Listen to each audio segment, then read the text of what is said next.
What's going on, everybody? Welcome back to the channel, and it's off-season time finally for the Seahawks franchise. Season 1 finally coming to a close in the last episode, and here is the biggest episode of the season so far. As we try to improve this team through not only the draft, but free agency. We have $60 million in cap. We have the #1 overall pick this year, as we lost our final 9 games of the year. The Jets won a game against us late in the season, and because they owned the tiebreaker, we have #1, they have #2. Either way, we were probably going to end up trading back in this pick. As you can see in the mock draft, we have the #1 pick. Josh Simmons is projected to go to us. I can tell you we're not making that pick. Emmett Cooper is the second player on the board. And then further down the board at pick 15, we are picking again thanks to the Denver Broncos, and Dwight Beckford is a player that we are 100% interested in. Round 1 to 2 projection, top 5 talent confirmed at 100% scouted. Great hands, great press, man coverage in a good place, and so is the zone for man corner. Can't complain too much. But how does the rest of this draft go? Where are the targets? Zach Pryor, I think, is QB1 in this class, at least for me. But let's get the offseason going. Like I showed in the last episode, there were a lot of retirements, and we are not the only team that's going to need to make moves at quarterback. The Green Bay Packers could very well be doing that.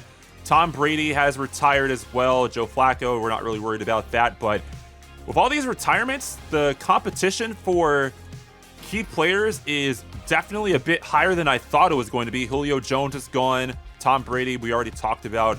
Case Keenum. So how do we improve on a 1-16 season where we were last in scoring on offense, we were near last in scoring on defense, we had one of the worst passing offenses, and we had the worst run attack in the league by far? Well, we made some personnel changes already as we moved some of the players on defense to fit our new scheme, which is going to be a 4-3 for the upcoming year.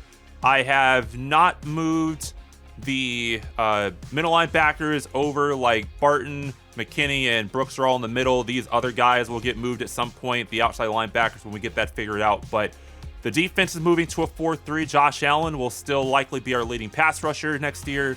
And for the offense, we got to find a better way to run the football. That starts at center. Austin Blythe won't be returning.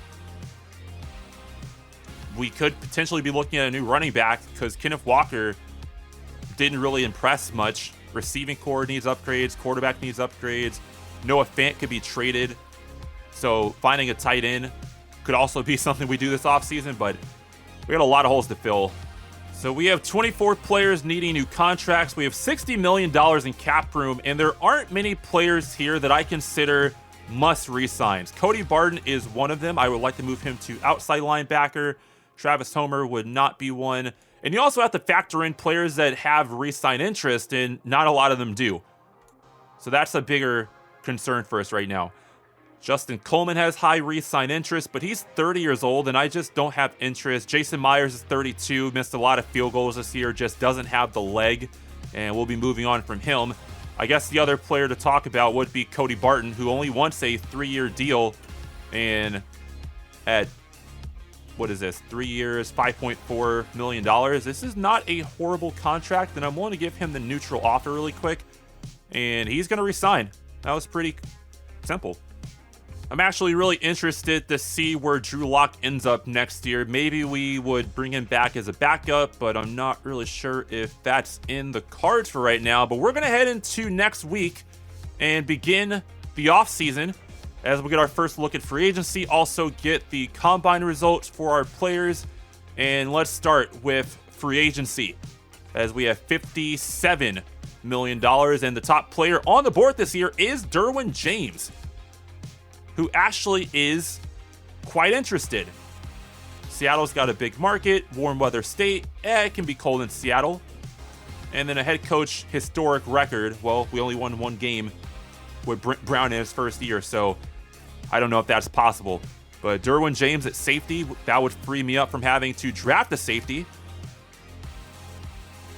But Derwin James, $17 million a year. What is this contract actually breaking down to? 4 years, $68 million. We would probably have to go pretty aggressive player-friendly offer. Takes us down to $39.9 million cap, and I don't know if I want to do this. Terry McLaurin's not interested. Levante David, Adrian Amos at safety, Calvin Ridley, Odell Beckham, Yannick Ngakoue. On the other side of Josh Allen? Would I do that? No. Baker Mayfield is your top QB this year at 78 overall. No interest in Seattle. Teddy Bridgewater, the second highest, and then Jimmy Garoppolo is the third. Daniel Jones on the market. Jacoby Brissett at 69 overall. Josh Rosen, Drew Lock has no offers. Kareem Hunt, James Robinson, Damian Harris, Tony Pollard could definitely be the player that we bring in. At wide receivers, McLaurin, Ridley, Beckham, Smith-Schuster, Landry with no interest, McCole Hardman, adding some speed. Wouldn't be the worst thing in the world. Nelson Aguilar, no interest. Will Fuller has interest, but 29 years old, not really interested here. Foster Moreau at 26 has interest. Kyle Rudolph's a bit too old. Anthony Fisker, also a little older, and 79 speed's not going to get it done. Offensive line, we could potentially talk about the interior more than the tackles. I think our tackles are okay. They're developing, but our inside game needed a lot of work, and Eric McCoy is a big-time name. Fits the scheme. He likes that we don't have income tax, but we're not very close to Texas, and 6 bids for him at $8.2 million a year. I feel like a lot of people go after McCoy, and it makes sense. And for him, it's only a 2-year deal at 26. What if we go friendly offer and see if that works? I'll at least bookmark this. And it's in a pretty good place. Defensive tackle is something to keep in mind, and Greg Gaines is one of the few higher overall players that has interest. He has 5 teams interested, and right now our starting DT is Shelby Harris. He's backed up by Al Woods, both players in their 30s, so we definitely want to get younger. Gaines only wants a 2-year deal, $8 million a season. I would be okay with bookmarking this one as well, and that offer is going to put us where exactly? That is tied with the Rams. Maybe we come back to this, go a little higher.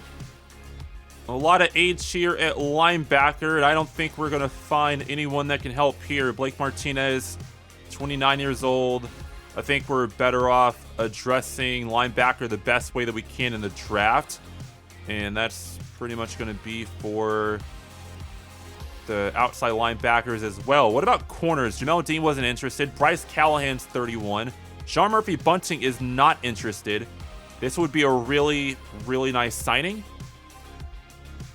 As right now we have Trey Brown at 71. Kobe Bryant's at 70. We have a lot of work to do at corner, and we're going to have to spend some money for sure to bring in high quality guys, and a guy like Sean Murphy Bunting just makes a lot of sense. Actually, what if we went with Mike Hughes at corner? More interest, no offers yet to compete with, and he's got similar speed, acceleration, agility, change of direction's the same. Mike Hughes is stronger, has slightly higher man coverage, much higher press rating, same catch rating, tackling's the same, hit power is higher, pursuits around the same. I say let's go after Mike Hughes. This just makes a lot more sense. And I think we'll, right now, because there's no other offers, we'll go with the neutral bid. And then I'll come back and I'll do some offer evaluations once I figure out who the priorities are. And hopefully this Mike Hughes one lands, but we probably want to find another corner. Chris Harris, too slow. Levi Wallace, maybe. Kevin King, absolutely not. Greedy Williams? Greedy Williams? So Williams wants a 4-year deal at under $5 million. This is really, really, really cheap. And this is without me spending any stat points on free agency stuff. I almost feel like this is a trap, but we're going to do the neutral offer. So we add Hughes, potentially. We get Greedy Williams.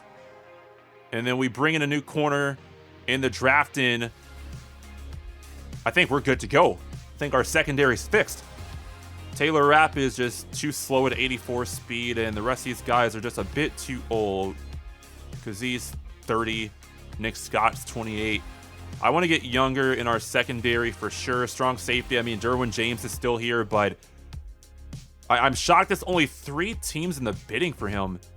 I mean, if we did the neutral offer for Derwin James, where does that put us? It's actually in a not bad spot. I mean, it's $17 million a year, and that would be the only active negotiation we could do right now. But I don't want to go after Derwin James.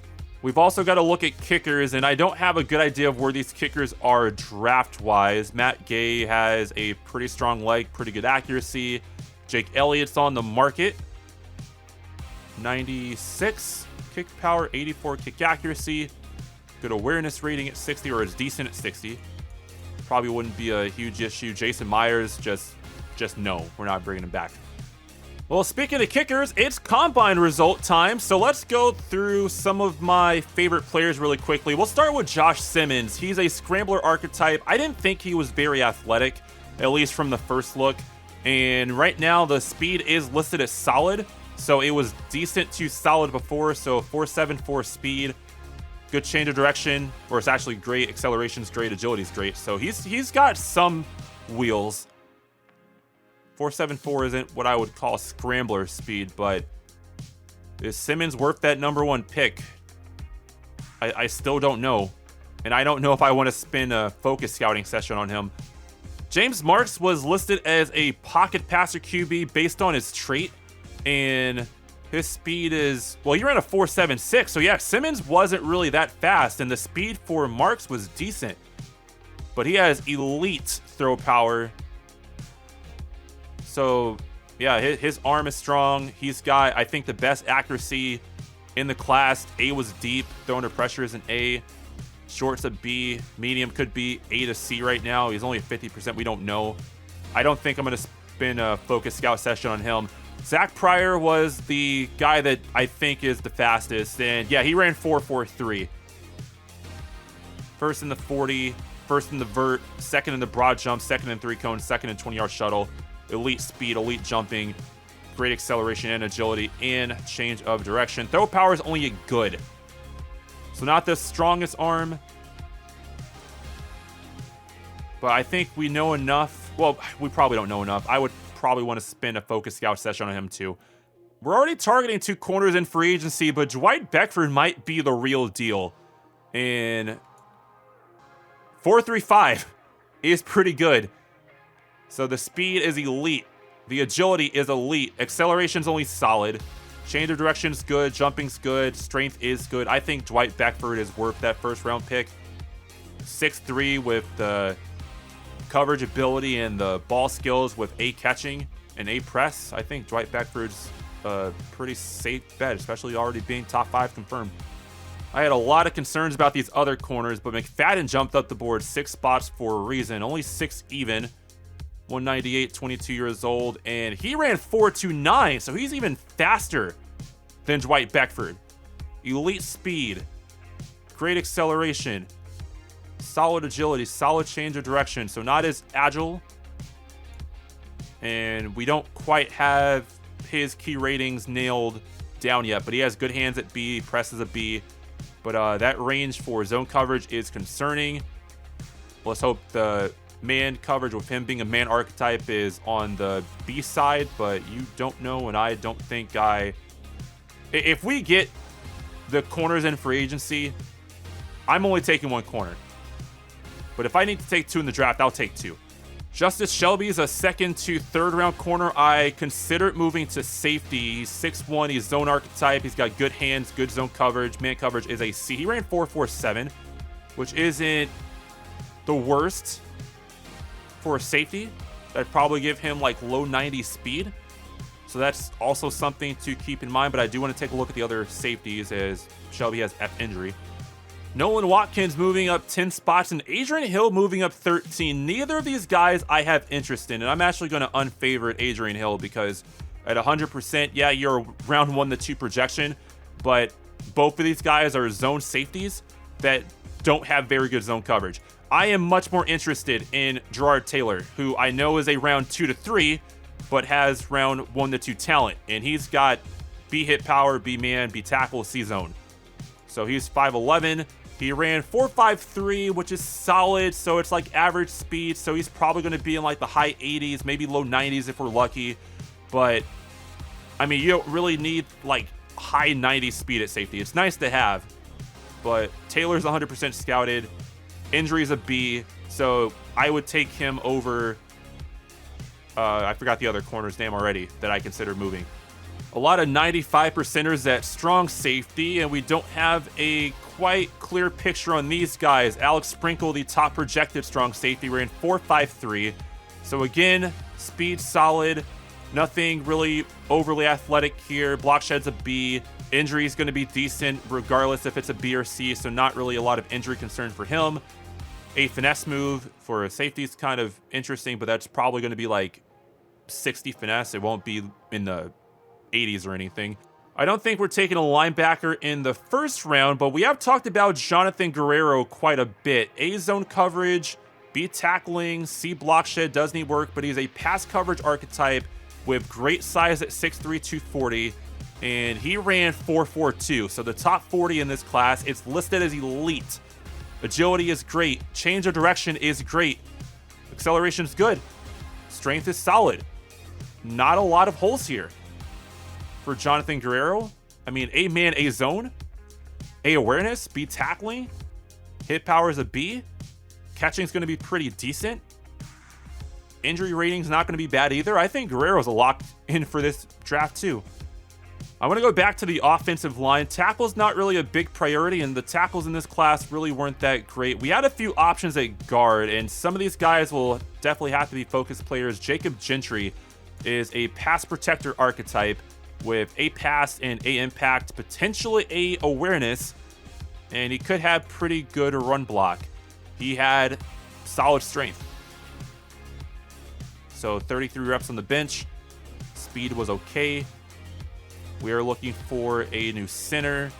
I'd also be open to finding a guard. So potentially talking interior lineman twice.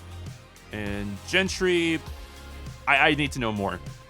Sean Marks, I forgot this name, and he looks like he could be the real deal based on the key ratings. I mean, everything is fantastic, and physically, he's got elite speed, and the strength, again, is a 33 rep on the bench, so it's only solid, so it's average. But if we moved him to guard with that speed, let him pull, that could definitely open up our run game. And as far as the other ratings, I mean, injuries and F, yeah, that's concerning, but maybe it's not a concern. At this point in the season, it's just too much of a gamble to try to narrow down some of these ranges for these other players. I think we have a pretty good sample size. Right guard, we have a lot of versatility on this side. Chris Brown from Vanderbilt. See, pass block's a little low, but the rest of the ratings are pretty good. He had 38 reps on the bench, so his strength is great. Speed, 5'12", so he had solid speed. I think this is an option. We also had a guy behind him in Chris Cole and Cliff Barton, and I would like to know a little bit more about Cole, but I don't want to use a focus scout to narrow down his awareness from B to C. He also had 38 reps. His speed was better, but he's also a round 1 to 2 projection, so what are the chances that we get Chris Cole in this draft? Cliff Barton was a round 2 to 3 projection, and we know B awareness, B pass, B run, impact block at A or B is fine either way. He's 21. He does lack discipline, which is a problem, but 40 reps. So elite strength. So the strongest of all the interior linemen that I like so far. He also has pretty good mobility. We could be looking at our new center, because I want the strongest guy at the nose, and then I want the more agile guy at guard. So we could go Cliff Barton at center in this draft, and then go Sean Marks at guard and just flip these guys. Trying to find options at defensive end now that we've moved to a 4-3. Tyson would end up moving to a DT spot. That's also something that we need to address anyway. It might not be a great class for edge rushers, at least where we want to be picking. Emmett Cooper is the number 2 projected pick now, and 6'2", 255. He could play defensive end in our scheme, but I'm not really sure. A finesse move, be tackle. I mean, he could be the real deal. He is 23 though. Traits are good. Good strength at 33 reps. 4.69 speed is not bad at all. It's the age for number 2 pick or potential number 1 pick. And one thing you'll notice about this year's franchise, you're not going to find a lot of guys that are great at everything. You're going to take an L somewhere with these builds. Defensive tackle, Ricky Bynes is the top projected. He has A tackle, B finesse, B block shed. Bynes could be an option in the first round if we wanted to go that direction. Elite strength with 39 reps. Just over a 5-second 40. I really want to figure out where we can attack the draft so I can not prioritize those positions in free agency, and I just don't know what the plan is here. Geno Nolan, not an option. Arthur Allen, I had him favorited. I don't really, I mean, for a round 1 to 2 guy, you know, he's a run stopper with good tackle, good block shed, but I want a pass rusher. I think we have a run stopper already at DT. I really want some guys that can get to the QB. Running back is something. Do I have any favorites at running back? No, I don't. So I really didn't look at this. I'll look at this later. What about wide receiver?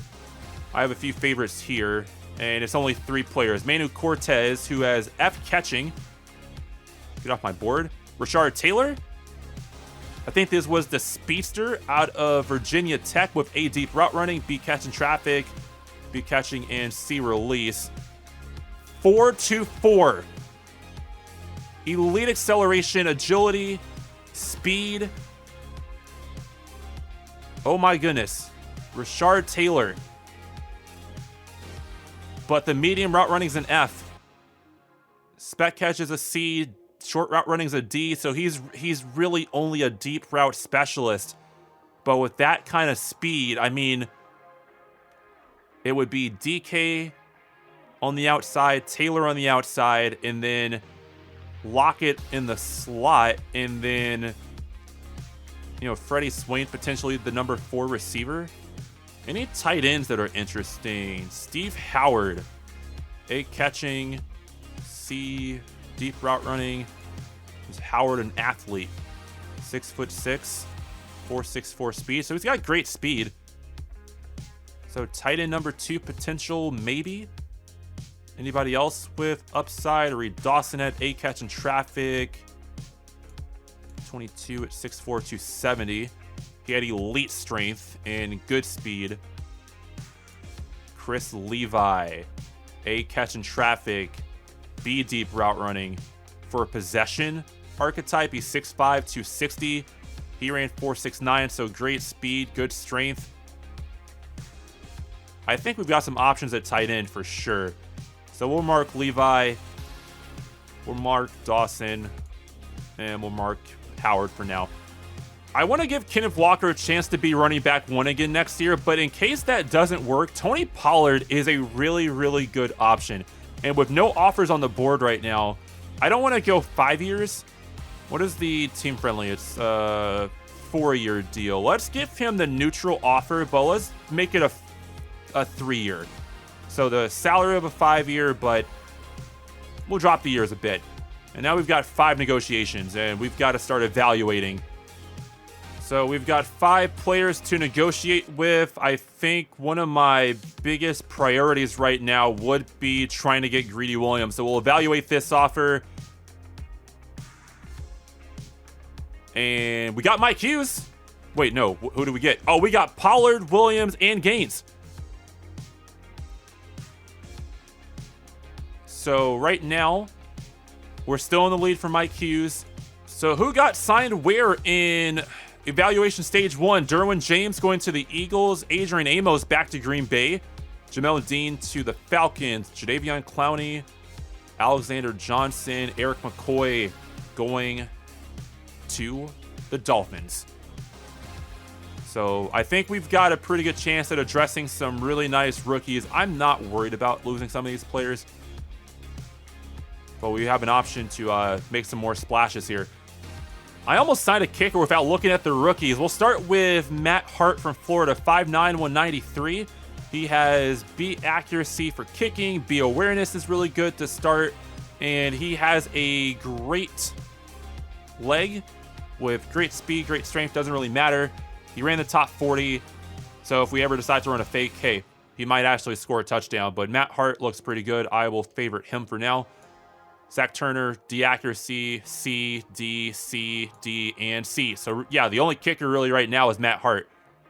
I might try signing a receiver really quickly. Who's interesting here? DJ Chark would actually be a debut signing. No team's interested. His contract demand is actually not that bad. He's just not interested.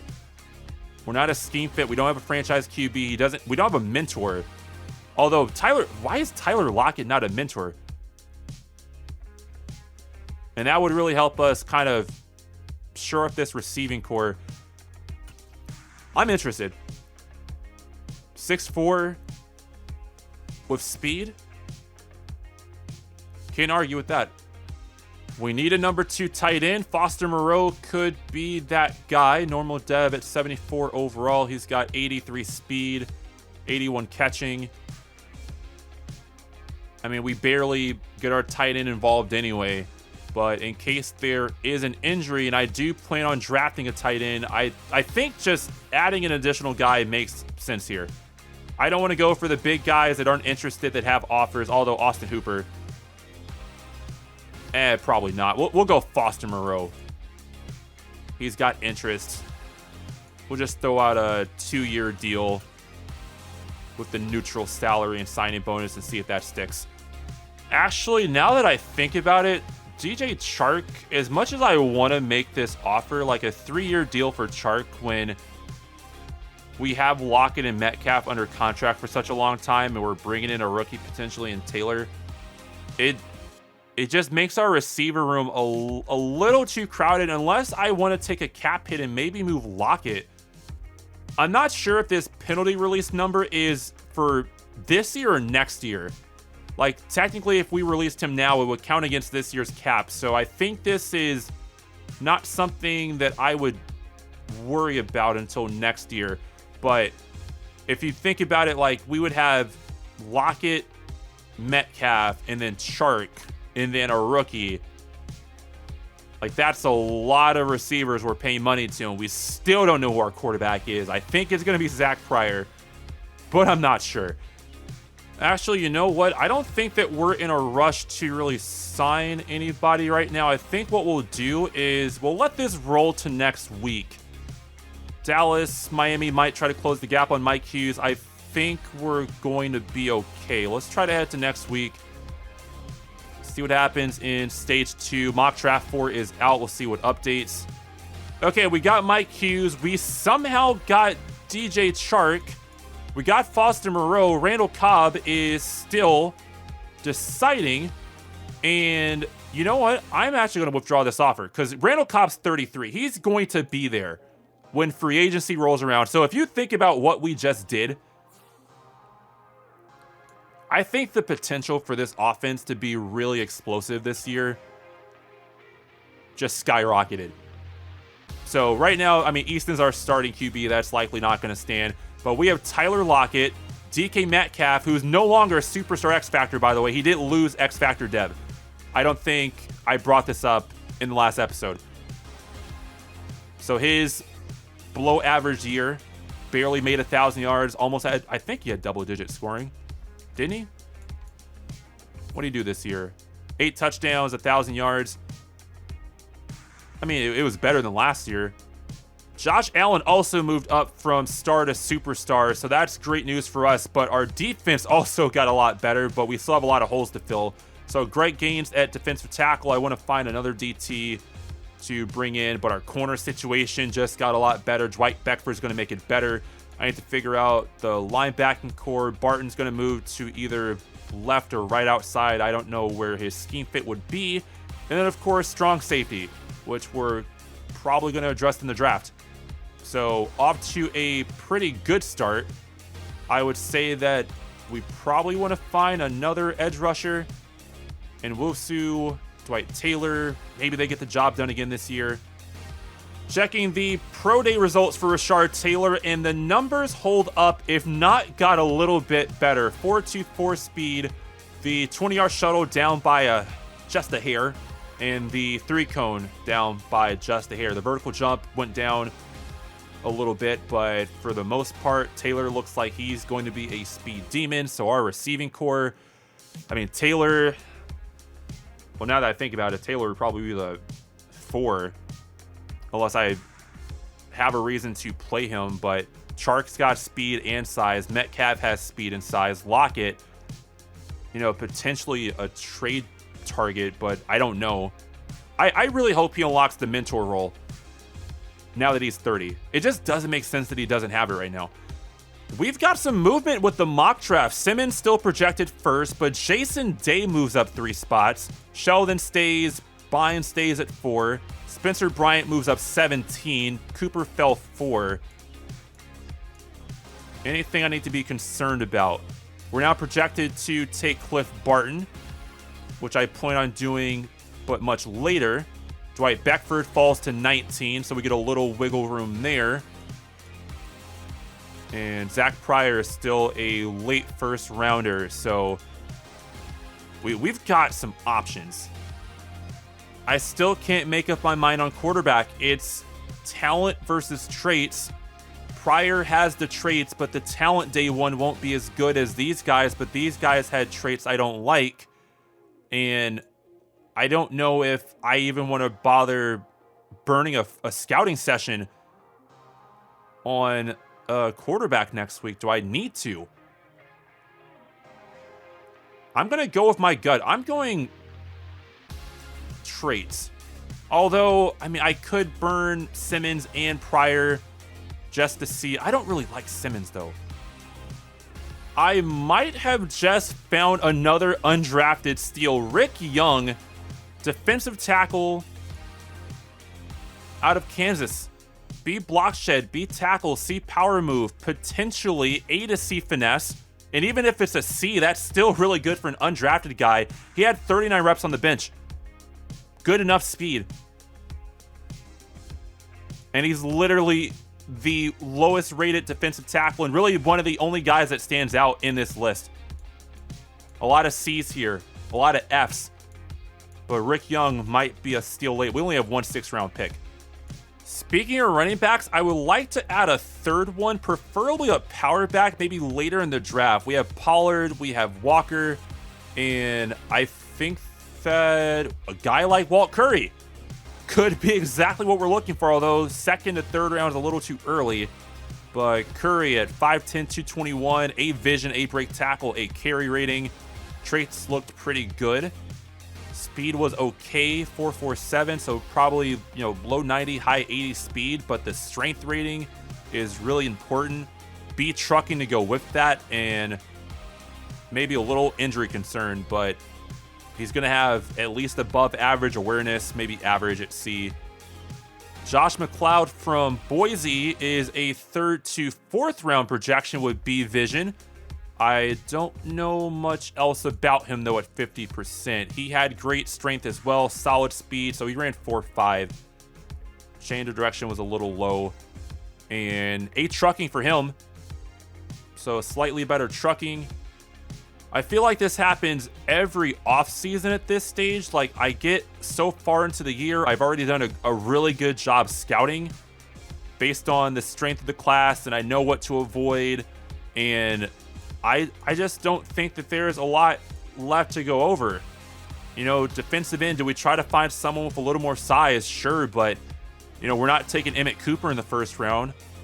It's not a need. Maybe if we didn't have Josh Allen, I would consider it, but a lot of these guys just aren't standing out. Charles Stapleton, power rusher. What are you looking like? 23, 6'6", 271. 29 reps. I mean, it's not a focus scout, but I guess I'm interested. We might have another option here. Tanner Banfield. How have I skipped all these A's? He's a run stopper archetype. Big hitter. High motor. Maybe this is another steal. Great speed. Elite change of direction. Good strength. And probably not going to be the best in coverage. He's got C zone or a C man. Zone probably will be a C as well, maybe a D. But tackling, block shed, pursuit, awareness. The only issue is he's a second to third rounder. And it's a little too early, but I do find myself being a little interested. And at this point, you know, Banfield, why not? You know what? I'm going to use it for Pryor. I want to know the talent grade for Zach Pryor. And if it's bad, which it could be, maybe we have to settle for Josh Simmons. So we'll confirm. We're going Gentry at left guard, Tyler Banfield at outside linebacker, and then Zach Pryor at QB. And let's just hope that was the right decision. But the draft is next week. Are you nervous? I'm nervous. Okay, well, this definitely shakes things up a little bit, or it might not shake things up. Zach Pryor is a round 2 to 3 talent, but he's also a round 1 to 2 projection. So it's not like he's top 5, but then falls to round 2 to 3 talent. He's already a late first rounder with upside. I don't think this changes anything. I don't. We'll take a look at the other players really quickly. Jacob Gentry up to 90%, and he's got D run block, but the pass block is an A. What else don't we know? So he's not the strongest. He's not the best run blocker. Yeah, he's really bad at run blocking. Finesse and power for run blocking are Fs, but the run blocking are Fs, but the pass blocking is really good. Lead block is not as great. I'm probably not going this direction. And for Banfield, it's B zone coverage, which for outside linebackers is probably in like the mid to low 60s. But he's a run stopper archetype with pretty decent zone coverage. I wouldn't take him over Guerrero. Not even close. And now we're set for the 2023 NFL Draft, where hopefully we add a few more players to help us not be as bad as we were last season. Seattle's on the clock to begin this draft, and we'll immediately, actually, let me pause really quickly. I don't want to miss my pick. We'll immediately look at trade back offers because we're not planning on taking a player this early. Buffalo's offering their first this year, their first next year, and a second this year, but that's falling all the way back to 24 from 1. But that's the kind of package I'm looking for. Tampa Bay is offering 26 this year, their first next year, and also their second rounder. So these trades are not that bad. We could, well, that's not going to happen. Washington's offering 1 this year, or no. New England's offering a 1, 1, and a 4 next year. The Jets offering the second pick plus a 4 and a 4 next year. That's not going to happen. Jacksonville, no. Atlanta, a 1 next year plus a 2 and 4 this year. That's not going to happen. Philadelphia's offering their first, second, and third round pick this year. The Dolphins offering pick 23 along with pick 153 plus their first next year. And then the Colts offering first this year, second this year, and a first next year. So, but that would be falling all the way back to pick 29. So the two best offers we have us falling back a little too far. So we still have pick 15, but we want to get 2 key players kind of towards the middle, and I feel like the 20s are too late. If you're trading up this far, you really want a QB. So I feel like it makes more sense to make this trade with Tampa Bay than it does with Buffalo. I would also say that New England's offer is interesting, but I feel like I want more than a 1 and 4 next year. I would prefer a pick this year. So I may have to do a custom offer. I want to check rosters really quickly just to see where QBs are, because Philly's being awfully aggressive with their trade as well, and they still have Jalen Hurts. This would be his final year under contract.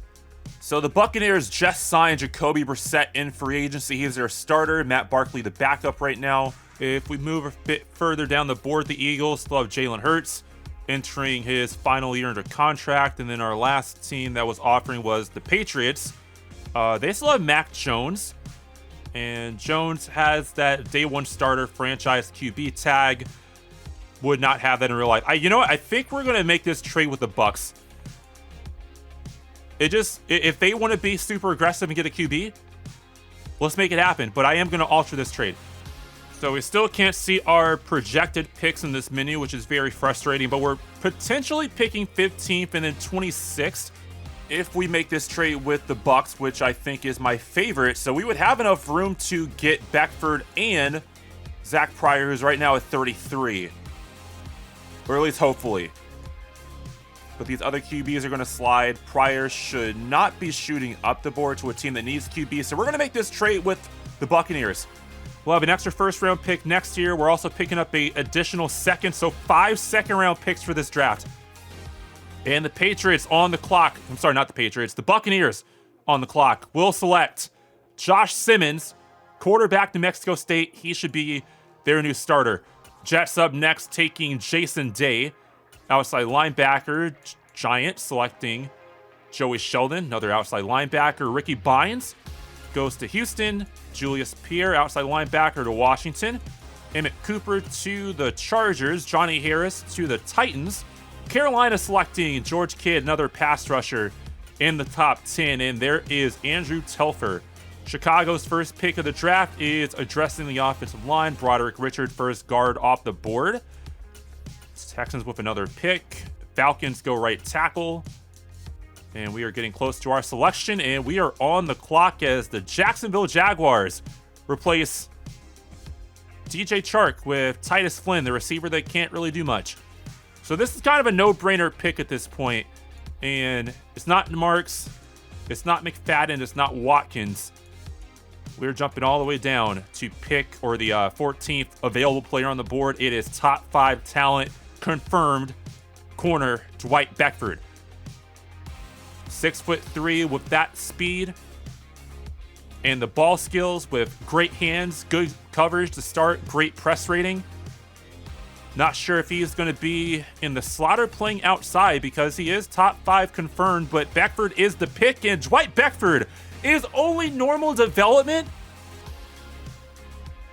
but he's got 95 speed, 92 change of direction, 90 excel, 67 strength. That one hurts a little bit. That one hurts. I knew he wasn't generational, but I thought he would at least have star dev. So our first pick of the draft is out the way. Eagles on the board next, selecting Devin McFadden, who is the higher ranked corner. So a corner probably would have just gone. Chris Saunders goes to Minnesota. Eagles on the clock again, going with Chris Brown. So they go corner and guard. New England on the board, they go corner with Robert Franklin. Lions up next, taking the second quarterback off the board is James Marks. And between that pick and our next one at 26, all these teams are solid at QB.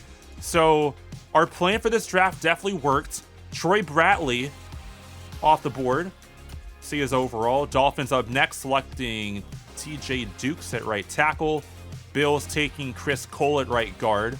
And then the Dolphins taking a running back.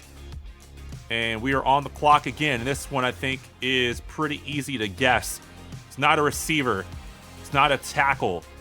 It's the QB, Zach Pryor, who, yeah, we are taking a bit ahead of where he should be. He's a second to third round projection for talent. He is a first to second round projection, but his upside is much higher than where he's potentially going to start. Yeah, the accuracies for medium short do need work, but he's got great deep accuracy, great throw under pressure. He can run if needed. Break sack, play action. He's a playmaker. And Zach Pryor's our pick here at pick 26. The Texas A&M QB has hidden dev with 91 speed, 91 throw power, 86 change of direction. And now that I think about it, I totally forgot to sign a backup QB. We'll have to try to find one in free agency, but Zach Pryor should be our starter. I really like this pick. So 2 picks out the way, and we're picking very shortly at the start of the second round as Lonnie Pratt goes to Baltimore. Lions with their second pick taking Nick Dudley, the top inside linebacker. Colts on the board, going Matt Hanna at running back. So the Heisman winner hasn't been picked yet. Packers going Nolan Watkins after they just re-signed Adrian Amos. Cowboys taking Trevon Duncan, so 2 Trayvons potentially. And the Chiefs taking Cedric Rush. So the Heisman winner is still on the board, and we've got our next pick available. And I guess we're going to be taking players based on who is my next most important player, and I would say maybe Rashard Taylor. When is our next pick after this? Is pick 1 and then pick 10. So Taylor probably wouldn't be there. But just to confirm, who's behind Taylor? So pick 11, or the 11th ranked player. And then Sean Marks at 21. And then Gerard Taylor at 22. Tyler Banfield at 23. And I don't think that Banfield was like super important. Cliff Barton. Yeah, we got a lot of players in the top 30 area. And I don't know if we're going to get all these players.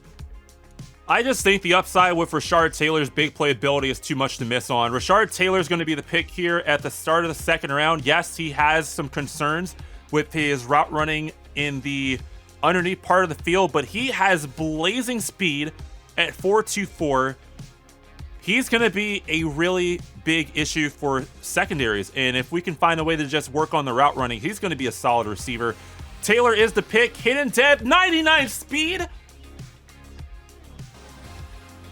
98 excel, 96 agility, 93 change of direction. Oh my goodness. That is really fast. So we got a speedster that can run a straight line better than anybody, but it's the underneath stuff we got to work on. That's easy. We still have 4 second-round picks remaining as Glenn Mays goes to the Jets to kick off the Jets' next selection. Alex Sprinkle goes to the Giants, so they go pass rusher, then safety. Nick Quincy goes to Houston. Another quarterback off the board, this time Eric Wilkinson going to the Colts. Bit of a interesting pick. Chargers up next going Marquell Widmer at safety. Tennessee goes Nate Eaton. There goes Manu Cortez. And the Raiders selecting Brandon Landry. So we have this pick. We're picking again in 4 and 5 selections. So we have pick 10, pick 14, pick 15. Let's make some moves here. We're at that part of the draft where I'm a little worried about teams jumping down the board, and I really want Sean Marks and Gerard Taylor. And I'm worried about that 4-pick gap between now and our next selection where we might lose a player, but Sean Marks is the best available player at this point. We got to upgrade this offensive line. Marks is one of the best at that position, but he's going to be moving to guard for sure with that speed. Help our run game get out in space a little bit. Sean Marks is the pick, and he's got hidden dev with 76 speed, 86 strength. And this is where things get a little nerve-wracking as the Browns are on the clock. They'll take Arthur Allen at defensive tackle. Interesting mohawk on him. Falcons on the clock next, taking Tyler Banfield. So they took the pass rusher, I thought, or the run stopper that I really liked. And the Steelers on the clock going Justice Shelby. They went secondary. They went with the corner. I thought I might move the safety. Now we're going to take the safety that I actually want to keep at safety, and that is Gerard Taylor, who's a round 1 to 2 talent taken kind of in the middle of the second round. He might still be there in a few picks, but I'm not going to risk it. Taylor with pretty good coverage. B-man, C-zone, hit power, tackling is in a good place. Speed, probably not going to be elite. But aggressive ball hawk, physical hitter who delivers bone-crushing hits, high motor. He wants to strip the football. He's got great traits. Taylor is the pick, and he is hidden dev as well with 88 speed. So it's not the worst speed in the world. Hopefully get a few upgrades for that, get it up to 90 before too long, but you're not really asking your safety, especially your strong safety, which is where he's going to be moved to cover a lot of the field like that. So Taylor is the pick, and I like it. As much as I want to trade back here and get some draft capital, I just don't want to miss on Cliff Barton, because he's not going to be here after a few picks. He is probably one of the best, if not the best, interior lineman in this class. He's pretty much across the board. He could have 8 impact blocking. He's got the best bench, so he's the strongest. And I just feel like his upside is a lot better than Jacob Gentry, who I could see myself falling back for. The only issue is his run blocking is really bad, but his pass blocking is elite. He's not as strong, so this would make me reconsider the switch between Marks and a guard for center and guard. Like if we took Barton, I could put him at center, but Gentry, I don't really know because he's not a good run blocker. But his pass blocking is insane, which would make me want to keep him at guard. So I'm not really sure what the game plan is here. I'm just going to hope that our trade back offers with our next selection are maybe still going to be there. We're going to be taking Cliff Barton with this selection. I just have a good feeling about this pick.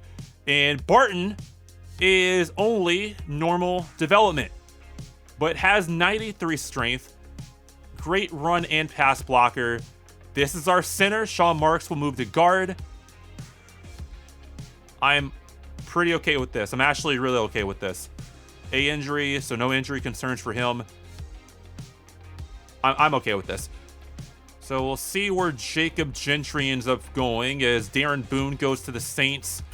Minnesota takes Brian Sanchez at receiver. Adrian Hill goes to the Eagles. Patriots taking Greg Sims, the safety. Yeah, we're kind of staying ahead of where a lot of these players are being taken. We took a corner before all the corners got taken. We took a safety before the safeties went off the board. There goes Gio Nolan. And we're getting close to our next pick as DeMarco Bass goes to the 49ers. And Gentry goes to the Bills at pick 24. Dolphins at pick 25 going Eric Aiken. We're back on the clock. And I want to check trade back offers again here, as we could pick up, I'm looking for stuff this year, and I don't think we're going to get that. We could get a 4, 7, and a 3 next year from Carolina. Green Bay offering a 2nd plus a 4. We've still got offers that I kind of like. A lot of these players are going to keep getting skipped over. So what is our next likely draft target? We could maybe go Walt Curry if we wanted to go running back. I don't think we'd do that here late in the second. That's a much later pick for us. Where is Guerrero right now? Guerrero is at 37. So still quite a ways off. We've got a pick in 5 selections. I'm not going to force a pick super early here. We could just take Guerrero now, but I want to make this trade with the Carolina Panthers to pick up their 3 next year in addition to their 4 and 7 this season. Just getting some more picks. This is probably our final trade back of this draft. The Carolina moves up the board to select Barry Tyson out of Oklahoma. Ravens on the clock going Dexter Hannon. Lions selecting Jazz Russell. They get the Heisman winner. Colts on the clock go Ed Pierce, edge rusher. Another safety to the Packers. So you brought back Adrian Amos for big money, and then you draft 2 safeties in the same draft. Cowboys up next going Bob Turner, safety. Chiefs going safety as well with Jonathan Weaver. And we are on the clock again to start the 3rd round. And this is where I'm just going to start taking players regardless of where they are on the board, because I don't want to miss out on people. Walt Curry is still here. This is when I would probably consider taking a running back, but we'll see if he's here with the next pick. I'm going to take Guerrero right now. who right now is the 30th ranked player on the board. I just think his upside is incredible. A zone coverage, a man coverage. Obviously, got to work on his ability to stop the run. Block shed does need work, but he's going to have good hands. Great awareness, great speed. Guerrero is the pick here to start the third round, and he has hidden development as well. 91 speed for Guerrero with 74 strength. Is he better than Lionel Mann, who we took last year in the Eagles franchise? I think they had the same speed. We'll compare overalls later, maybe. So we have 3 fourth-round picks now. This is Carolina's right between ours at 97 and then Jacksonville's at 110. So they're like 7-6 picks apart. So it's pretty good spacing. Then we have the 6 and the 7. Let us move through this draft really quickly. Another QB off the board to the Giants. Chargers up next, going receiver, Sean Hayden, David Wade at tight end. Walt Curry goes to New England. Chris Gay to the Raiders, Danny Bradford. I might consider a trade up, maybe like at pick 15 or 16, just to see where we are. There goes Levi Williamson. That was one of the tight ends I had interest in. And the Saints up next, going with Trent Lockley at receiver. I want to see who's still kind of in this range. McKnight was there. Wait, Max Wiener? Wiener fell 95 spots?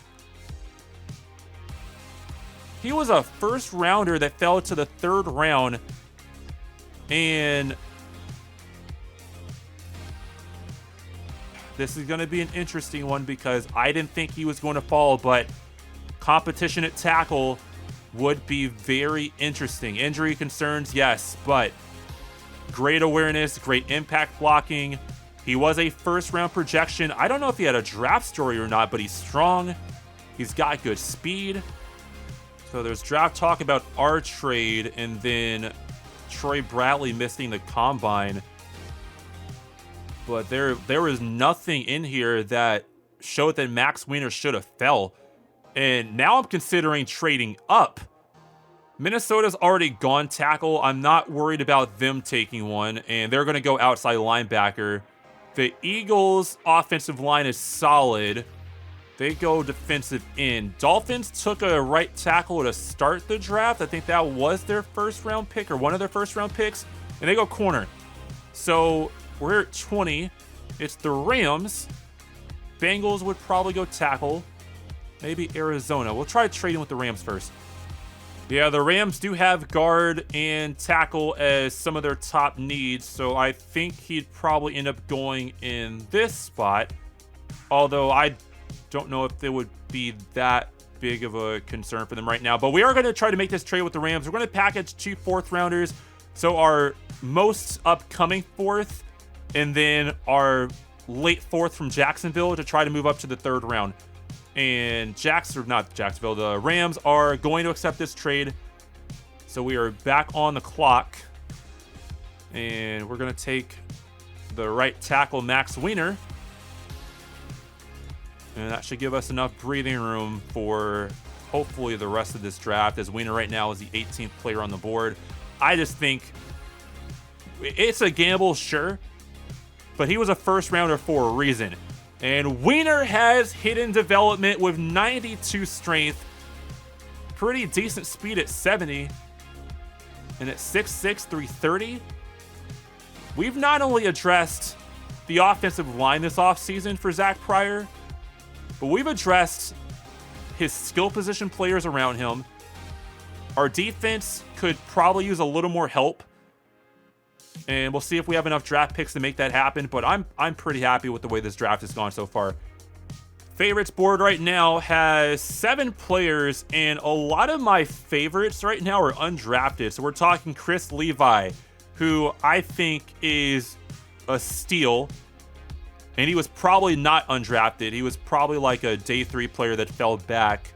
But possession archetype with A catch in traffic, B deep route running. Pretty good speed. It's actually great speed.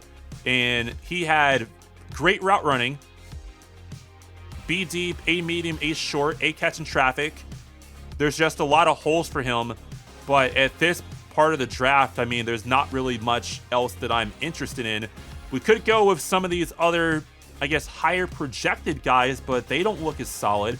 Of course, there's Matt Hart, who's the only kicker I liked, and then Rick Young at defensive tackle, who's really the only DT or, I think, defensive player this late that I have interest in.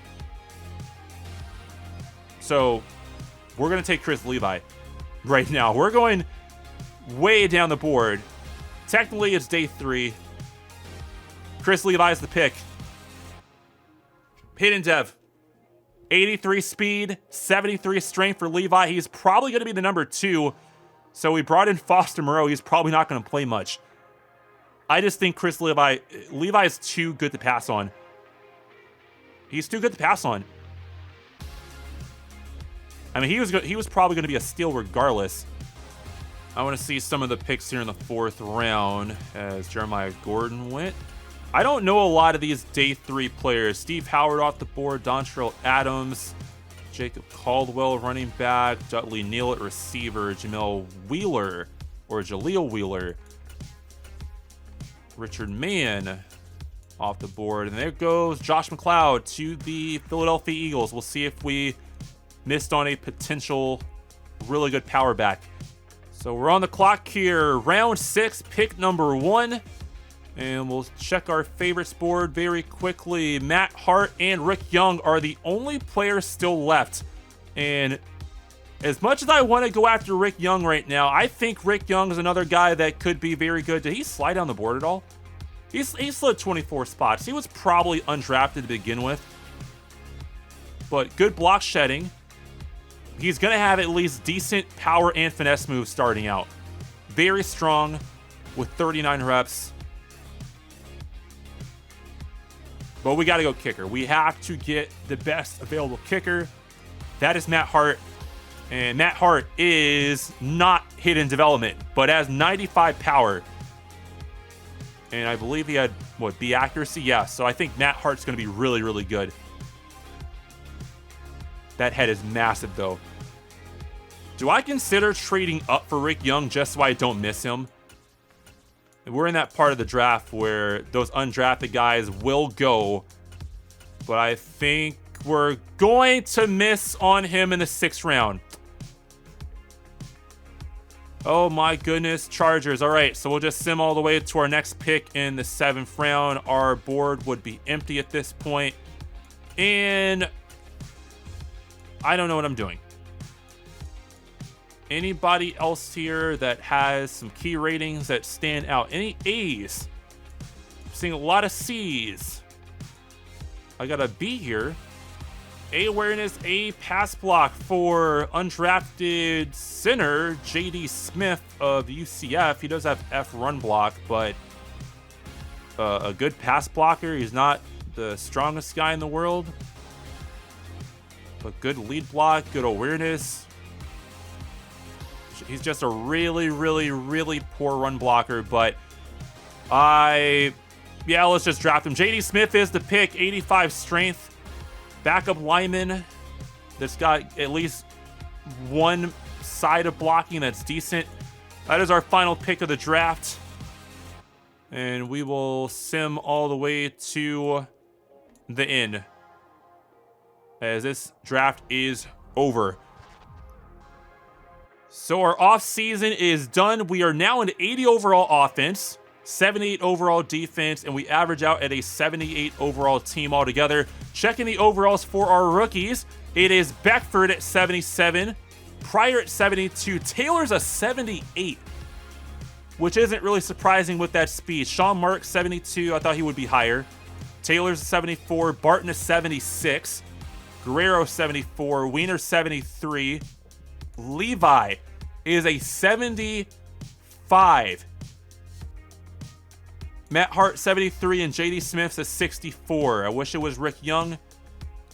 Probably would have been closer to a 70, but let's check out the players. We'll go through, I probably won't go through all our number changes and stuff like that, but Beckford, normal dev with 95 speed, 76 man coverage, 68 zone. He's not perfect. We knew that. But he's got a lot of upside.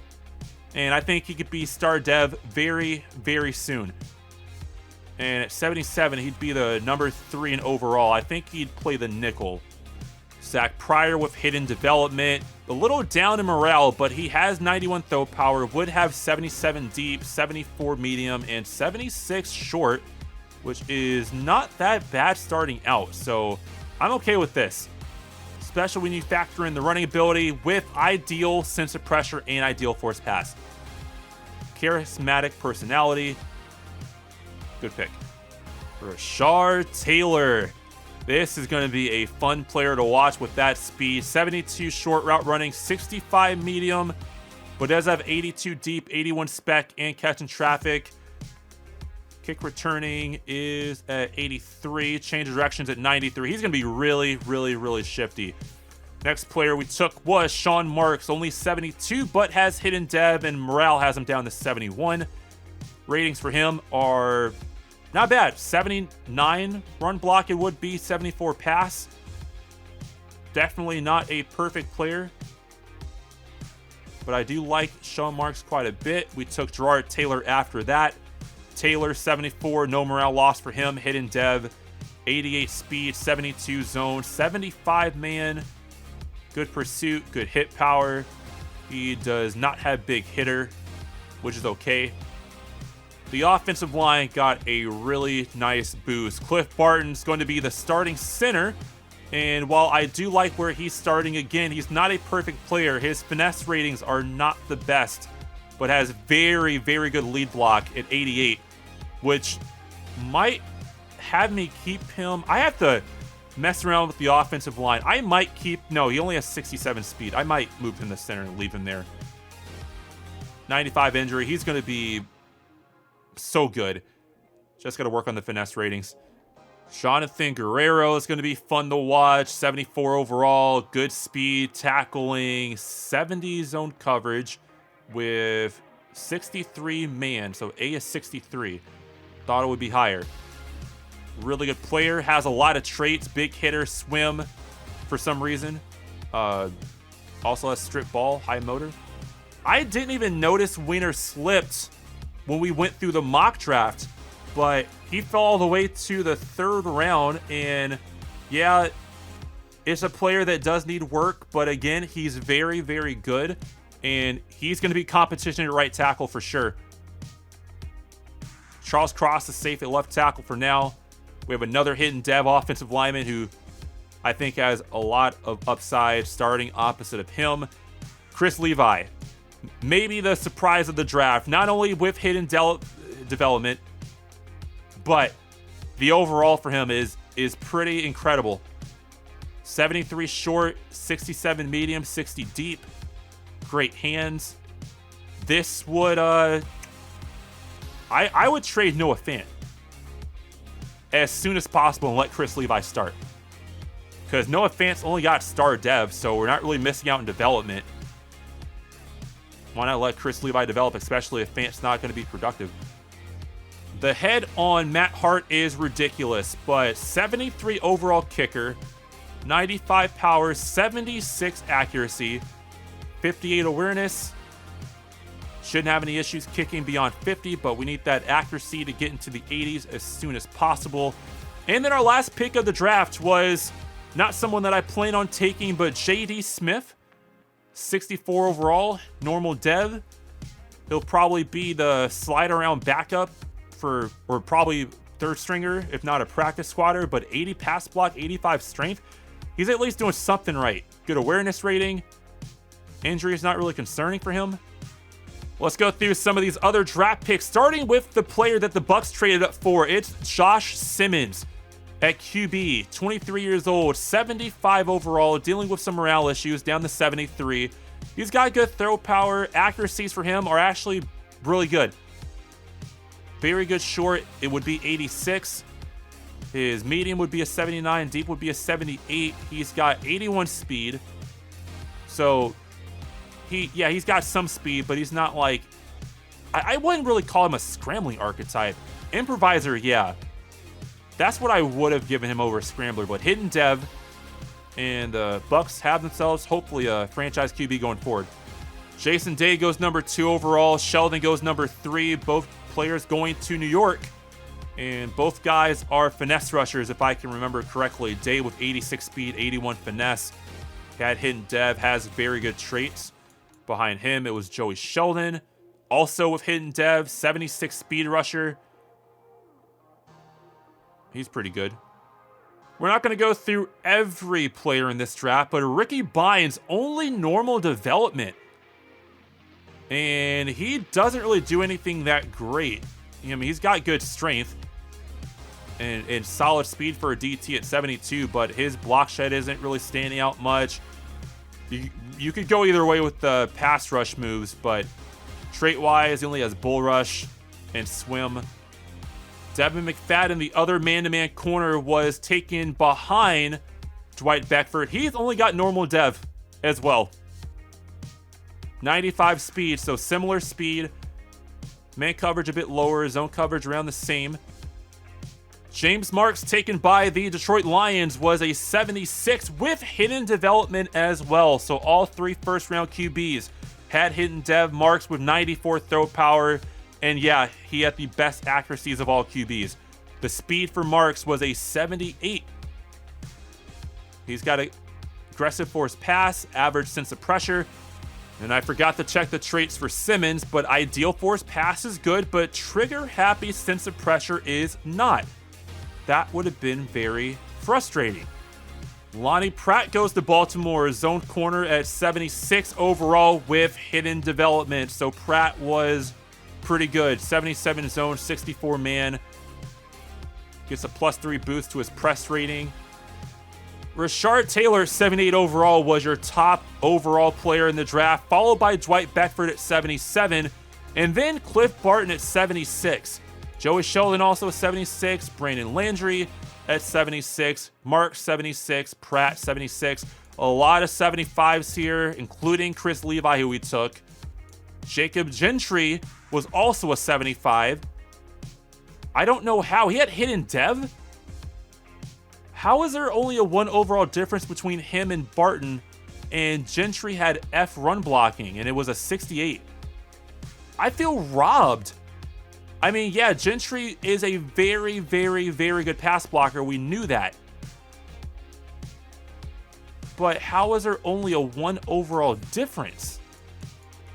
Rick Young was a 70 overall defensive tackle. Dealing with some morale issues, down to a 69, but still, I would not have been upset with this pick. 91 strength, he would have had 73 block shed. We could work on the power move. He wouldn't start, but he would be a pretty good backup. Much better backup than the center that we took.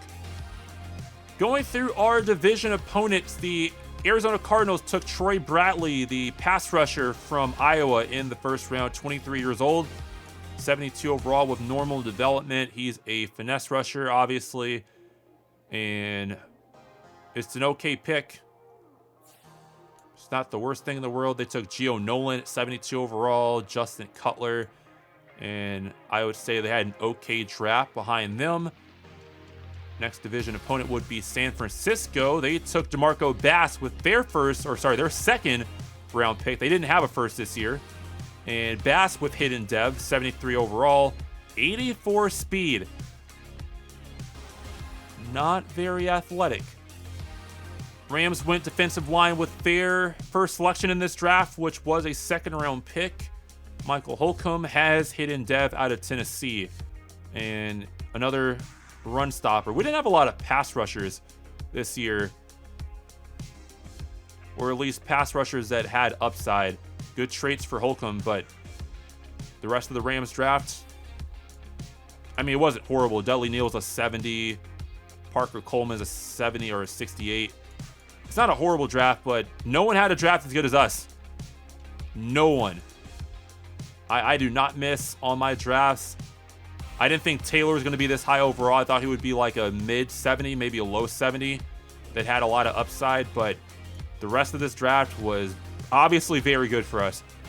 One other player I wanted to look at was Tyler Banfield, who was that run-stopping linebacker we found. that had a lot of A's, and Banfield was a 75 with normal dev. Really good speed, good block shedding. Play Rex in a good place. Zone coverage obviously wasn't his strong suit, neither was man. How is he a cover style linebacker? I guess he's coverage, right? He's off ball, but he's more of a strong side linebacker. This would have been a really good pick, but we already have Cody Barton for this role. I don't think Barton's as good. So a fun offseason out the way, and now getting ready for the preseason and season 2 of the series as we're taking on Jacksonville, Buffalo, and New England in the preseason. We will, of course, be watching those games very closely. We want to see what Zach Pryor can do. Taking a look at our regular season schedule, opening up on Sunday afternoon against the Eagles, and then a Thursday nighter on the road against Dallas, and a Thursday nighter again against Baltimore. Do they ever do this? Back-to-back Thursday nights? Cardinals in week 4, first division game of the year. Browns in week 5, bye week really early this year. In week 6, we got the Bengals on the road, Rams on the road, Giants at home, 49ers, Steelers, Cardinals, 49ers, Rams, Bears, Texans, and then we've got another Thursday night. So all our primetime games are on Thursday, which is really interesting. And then a home game against the Commanders at the end of the year when that should be a division game, and it's not. So Jamal Adams making his return to Seattle, as I do want to take a look at free agency really quickly because we did not sign a backup quarterback this year. Cam Newton is the highest available at 63 overall. That's probably not going to do it. I might have to make a trade. See who's on the trade block just to find a backup this year. We have a few mid-round picks I wouldn't mind getting rid of. I think Pryor will be healthy, but just in case, I would prefer having a backup I can actually trust, and 63 overall is a bit too far down the board. So obviously, we've yet to see this team take the field, but how do you feel about this roster compared to where we were last year? I'm actually pretty excited. I feel like we've got a quarterback that can play. We've got a receiving core that can make a lot of moves. We've got an offensive line that is massively improved from last year. I still don't know what I'm doing at center and guard, and I also forgot that we have Damian Lewis, who is star dev, who I think is probably going to be placed on the trade block because his pass blocking wasn't very good, and I don't really like him as much. He was a really big liability last year, so he's definitely someone to be traded. Our defense also taking some pretty big steps forward. I feel like our secondary is way better than it was last year. Our pass rush should be much improved. I don't know what I'm doing on the side opposite of Allen quite yet. I would like to add another pass rusher here, but I'm not sure if that's going to happen. Our corner situation, I don't know if Beckford's going to be the 3 or if he's going to step above. Maybe we move Mike Hughes down to the slot and then we would have Beckford playing outside. Not really sure. We'll have to mess around in practice and then obviously do a few position changes in the preseason games, but overall offense, defense, even special teams, way better than we were a year ago. I know some people will bring it up, but we will be spending the 297 stat points before we begin our brand new year. I'll probably spin those at the beginning of the episode so you guys can see what I actually spent that stuff on. But thank you all for tuning in to this off-season video for the Seahawks franchise. A bit of a long one, I'm pretty sure, but it was fun. It was eventful. I really like where our roster is going to be this year, and I can't wait to see what is in store for season 2 of the series. Thank you all for tuning in. Hope you enjoyed. I will catch you all in a few days for the start of a brand new season with Seattle. Catch you guys next time. See you later.